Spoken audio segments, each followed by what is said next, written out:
All right, founders, it is time for another pitch deck critique and review. And this time we've got Lucilent. I believe I'm saying that properly. It is a sustainable jewelry brand combining art and science through lab-grown gems. This pitch deck is a pre-seed deck, and it is trying to raise $100,000 at the pre-seed stage. As you can probably guess, it is a sustainable business, care of our wonderful friends at the Ripple Center, helping social entrepreneurs get going. We're going to take a look at this deck, and welcome to the new home for pitch decks here at Startups.com. If you want your own pitch deck critiqued and reviewed, stay till the end of this video. I'll show you how to get that done. Before we continue, my name is Ed Kang. I'm a 7-time funded founder with 2 exits. I'm the Chief Strategy Officer at Startups.com.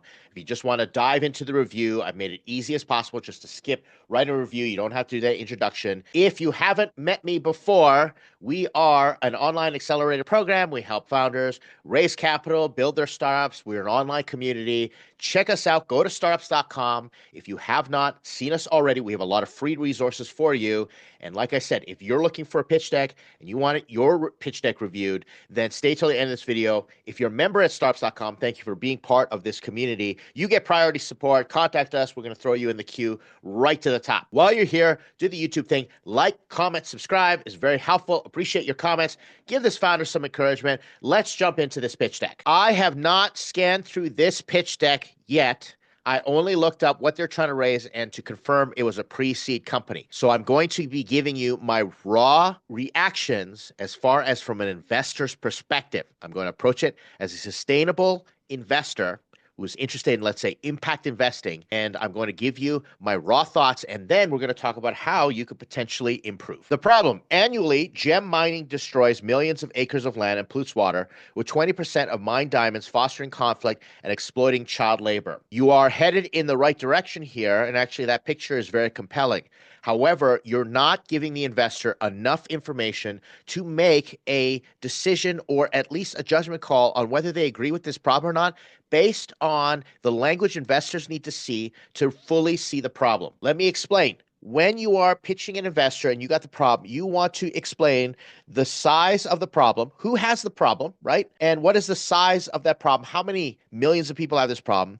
The scope and the severity of the problem, hopefully in dollar signs, if the problem is not solved. The only factual data that I have here is 20% of mined diamonds fostering conflict. And even at that point in time, 20%, I don't know how bad this damage is. You're saying millions of acres of land are destroyed. That's an opinion number. That's a very vague number. I need to see exactly how many, or get as close as possible, extrapolate. So if you told me that 20% of mined diamonds foster conflict that destroy 30 million acres of land a year and cost $1 billion in conflict and child labor, I don't know where you're going to extrapolate that from, but you have to put teeth into the numbers so the investors go, all right, this is a big problem and it costs a lot. Not only that, it's big enough that if I solve the problem, or I help this founder solve the problem, we solve the problem, it's going to mean a lot of money for us because people are going to want to pay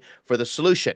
You are defining the size, scope, severity of the problem to help the investor understand that there's going to be market demand. So my recommendation here is start sharpening up the problem statement to include numbers, factual data on the size, scope, and severity. And I've got a lot of other videos on my channel and here at Startups.com explaining how to do this. Next comes the solution. Lucent creates lab-grown jewelry, ethically and sustainably promoting a high degree of corporate social responsibility. It's a little redundant. You don't have to say corporate social responsibility and sustainability. You can just say Lucent creates jewelry using lab-grown gems that are ethically and sustainably sourced. That's it. Straightforward.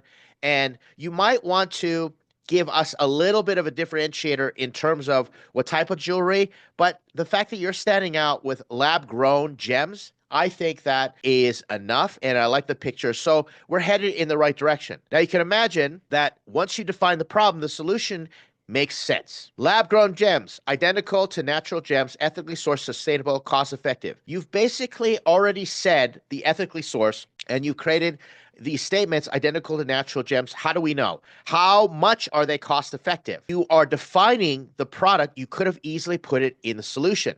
For example, let's go back. You could have said you create jewelry using ethically and sustainably sourced gems, cost I don't know, 60% less or 80% less than what's out there.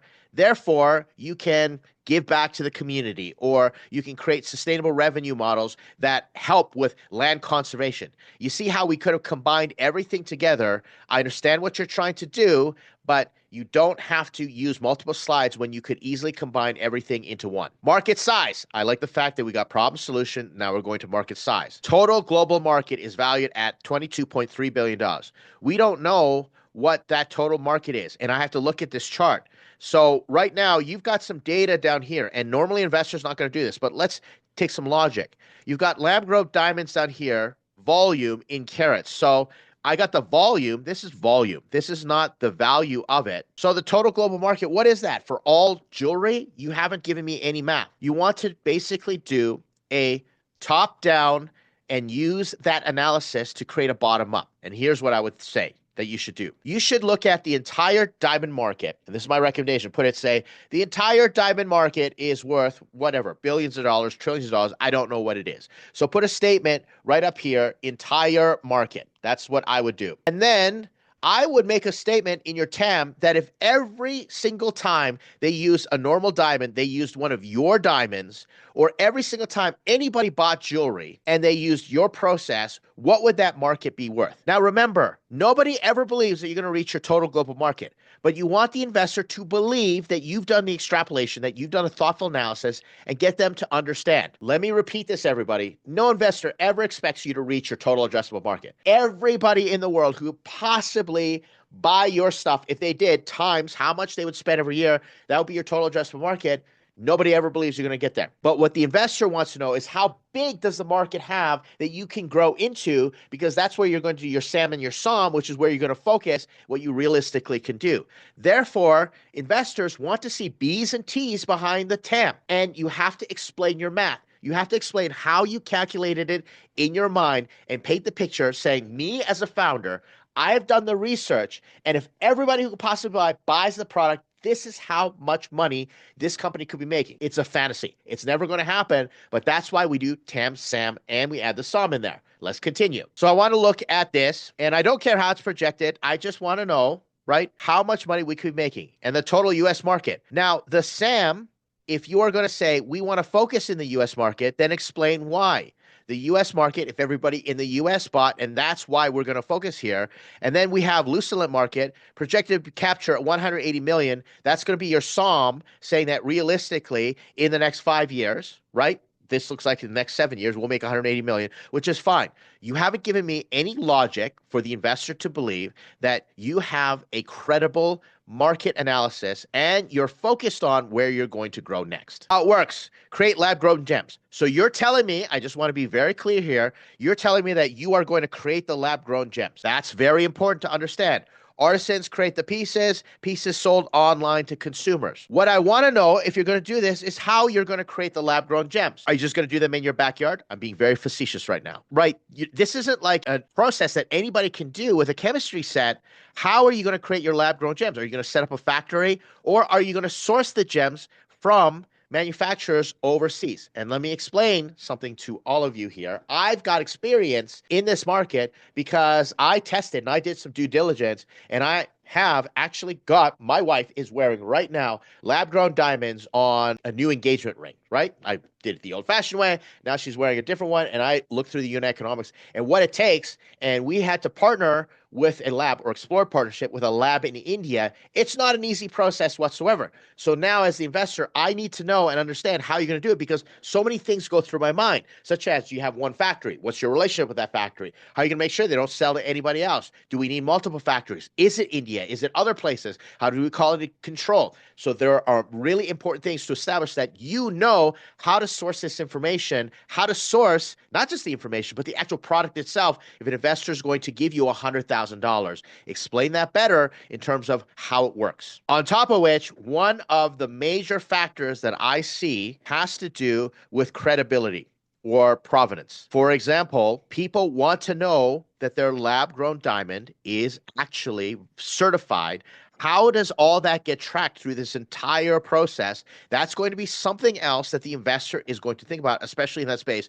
And once again, if if they're familiar with the jewelry lab grown space, they're thinking this because I'm familiar and that's what I'm thinking. Competition. All right. So we've got Lucilent on the left side. I'd like to see your check marks go green, please. Just it helps. It's super easy. I don't mind the fuchsia or magenta, whatever that color is as far as the X is. So we got lab grown gems. Great. Okay. Lab grown diamonds. What's the difference? I just don't think that's important to put in there. Design uniqueness. That is a subjective thing. Mia Donna, Blue Nile, and Brilliant Earth could really basically say we're unique in our design. So that's not going to help. So I would get that out of there.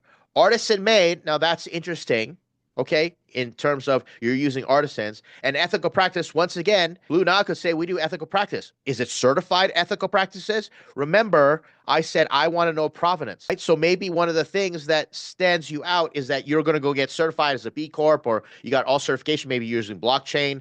Explain to the investor how you're going to make sure that you guarantee ethical practices, because everybody lies when it comes to this or fudges the truth. I find very few companies can actually be certified in being ethical, and most of those companies don't do very well, unfortunately. But let's take a look and see how you could get that done. Now we got research. I'm going to question why we need a research slide.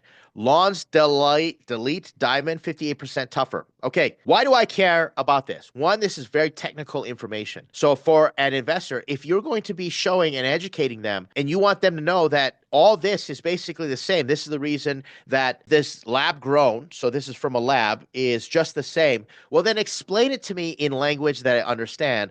Other than that, I wouldn't need this slide whatsoever, because I don't need to get into due diligence yet. For a screener introductory deck, you are going to just want to get them to the next stage. Let me just be super clear. This deck, when you're presenting the initial screener introduction deck, needs to be a deck where they can immediately go through it in under 3 minutes. Usually, I spend 30 seconds. I go, do I understand problem, solution, market? I'll probably end at the problem or the solution if I don't understand, but then I'll keep going. I'll add another 90 seconds if it's clear and compelling, and then I'll skim through the deck maximum 3 minutes, and I'll put it on the pile as a maybe, and I'll say, I'm going to contact you later for a full presentation, which I might have questions. So you don't have to give me all that information unless it's very important to your pitch. Then dumb it down for me so that I can understand it in short period of time without having to look at graphs, charts, look at and try to understand, use ChatGPT to look up the dictionary words. Don't do that to me. The more work I have to put into, the less interested I'm going to be in terms of your pitch deck. So streamline it and make it simple. That's a pro tip for you. Business model. Jewelry will be sold via Lucilent's website, pop-up stores,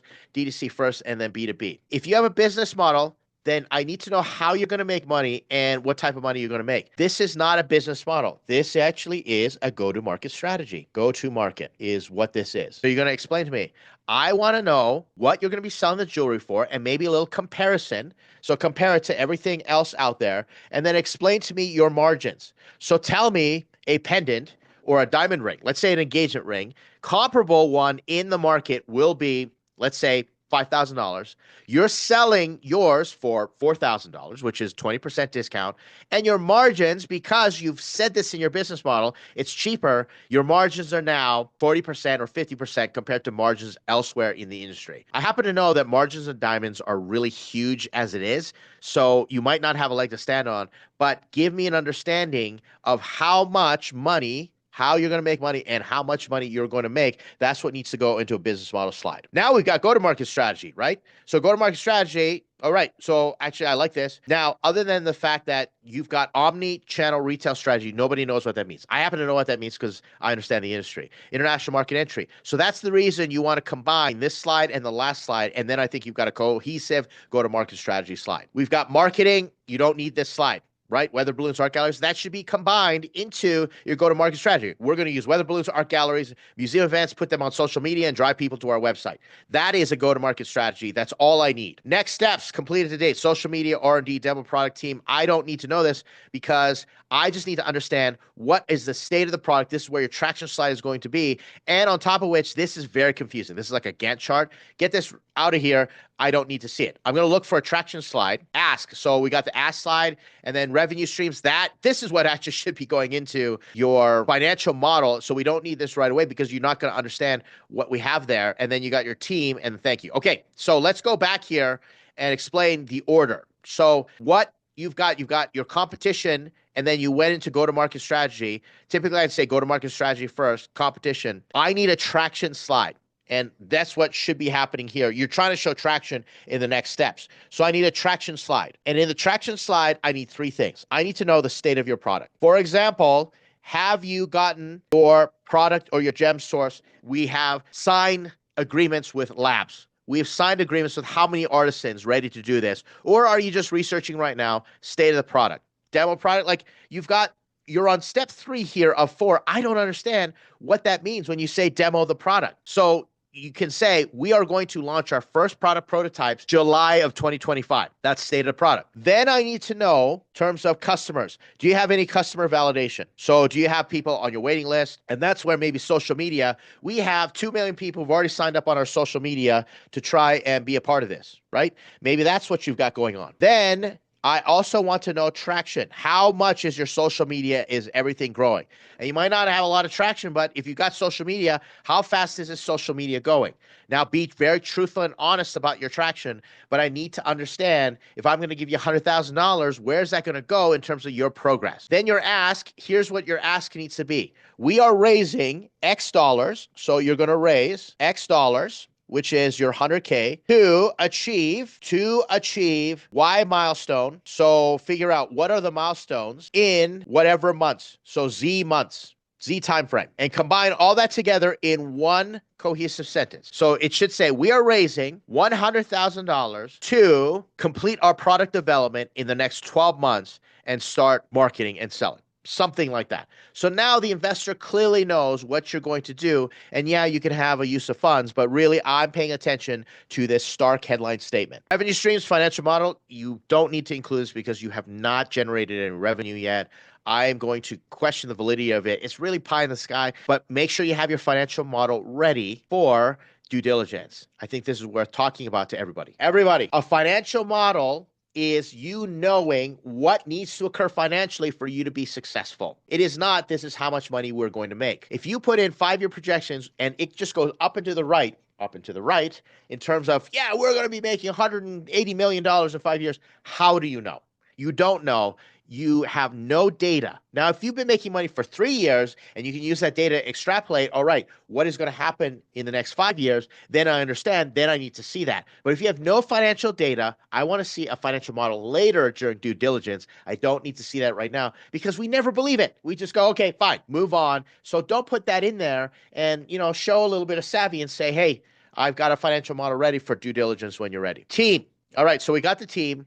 And I like the names, and I like the fact that you've got a title, but I don't have any bullets that tell me your domain expertise. Why is it that this is the team that's going to be winning? And help me understand where you've worked on logos. Tell me all the different things that show me that you are going to win if I give you $100,000. Especially you as the founder, what background do you have in this? Are you a jewelry maker? Are you a personal shopper? What background do you have as far as even being obsessed with the problem and the solution? And that's it for this pitch deck critique and review. I appreciate you, founder, sending this to us. Thank you very much for your courage. Appreciate the Ripple Center for our partnership and you helping these future entrepreneurs. Watch my video in terms of all the other slides that need to occur and then work on refining, and you're headed in the right direction. This is a very good start. Nice and clean pitch deck, and keep going on this. And I look forward to seeing your pitch and watching you be successful as a founder.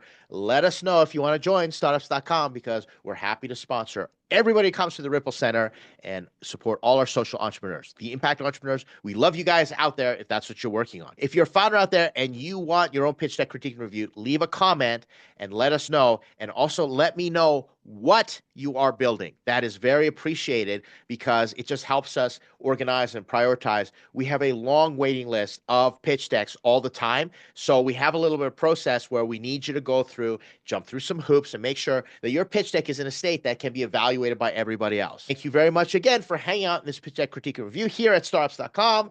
I'll see you in the next video.